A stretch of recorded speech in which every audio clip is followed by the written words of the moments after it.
Кайрылуу күн, құрметті радио тыңдарман. Бізде бүгін қонақта Жанұя. Сәлем, Жанұя. Сәлеметсіз бе? Қалың қалай? Жақсы. Сен бүгін бізге достық жайында айтып бересің бе? Иә. Айта ғой. Менің ең жақын құрбым бар, оның аты Еркежан.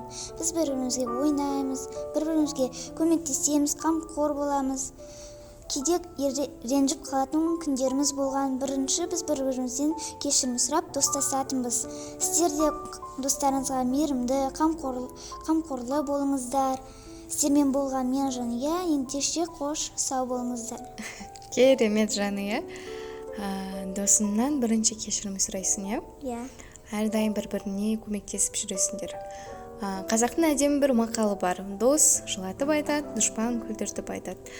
Ендеше достықтарың мәңгі болсын, әрқашан бір-бірлерінен кешірім сұрап, достықтарына адал болыңдар. Келесі көріскенше сау болыңыздар.